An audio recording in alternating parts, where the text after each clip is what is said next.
Absolutely, my dear. Good idea. What are you doing? Do you want to frighten them off? Get up! Don't get up.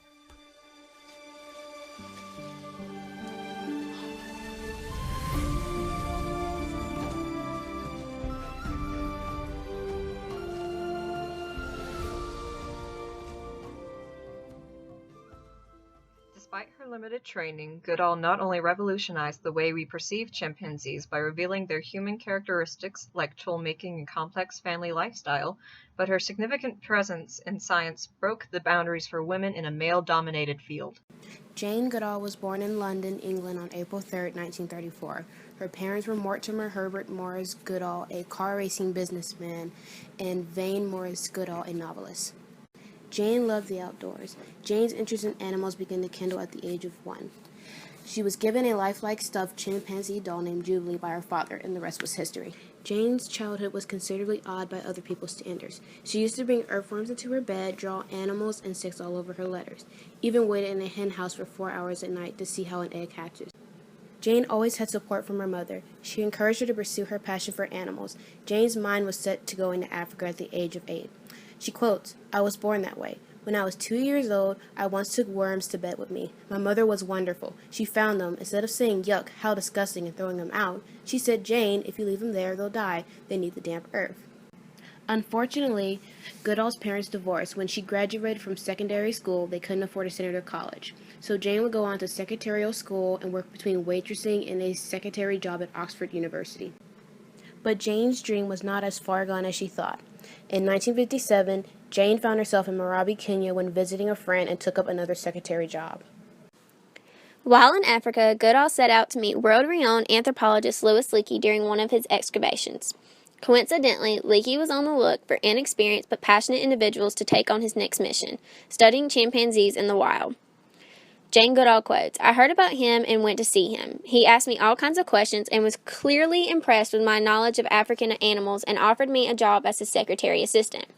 Soon after that, I accompanied him and his wife on their annual dig at Old Davia Gorge. I was concerned that I had no college degree.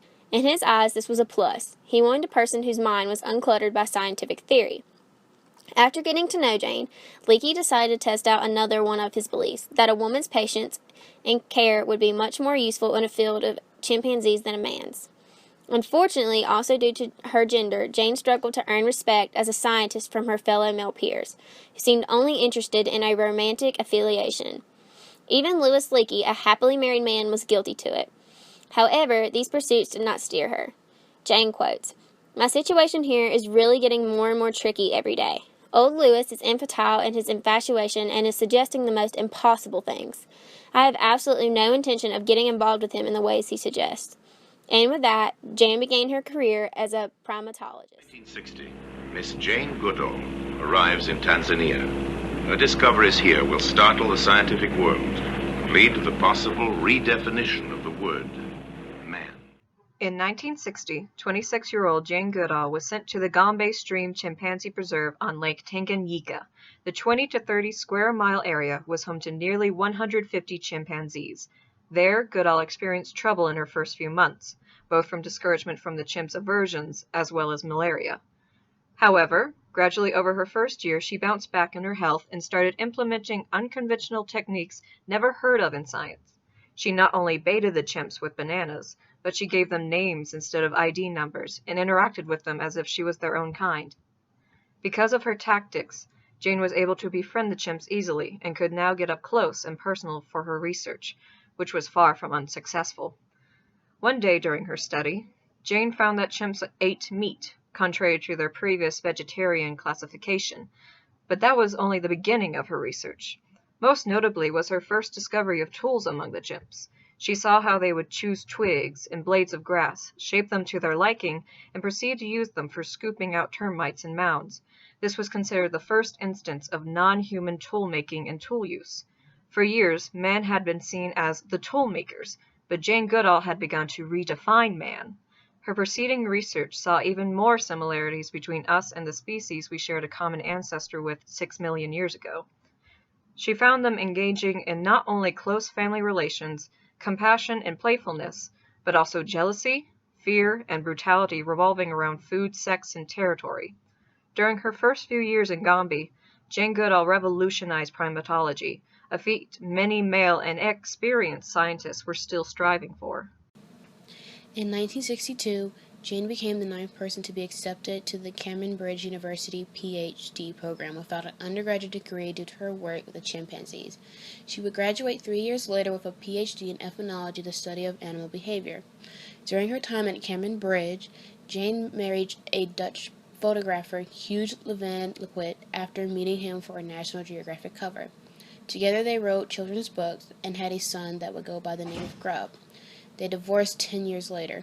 In 1975, Jane would go on to remarry Derek Bryson, a former head national park of Tanzania, only to be widowed 5 years later from his battle with cancer. Despite the tragedy in her life, Jane is still preserved. Over the past few decades of her life, Jane has gone on to win over 15 awards for her work in primatology, published multiple articles and books on her research, established the Jane Goodall Institution for Wildlife Research, Education, and Conservation, and be on the cover of National Geographic more than any other primatologist, including her mentor, Louis Leakey himself. She also became one of the first biologists recognized for a Tyler Prize for environmental achievement. Her most significant book, In the Shadow of Man, was considered a scientific representation of female courage, especially in the field of science. Using the sexist ideology that women are kinder and more patient to her advantage, Jane Goodall not only became a new era in primate studies, but she broke the boundaries from women's role in science. Her influence opened opportunities and interests for women everywhere in such a male-dominated field. Nowadays, Jane Goodall is 81 and is still working in her organization to spread the word of wildlife preservation. Well, along with Jubilee, of course. But these beings have voices that mean something. And so I want to give you a greeting as from a chimpanzee in the forests of Tanzania.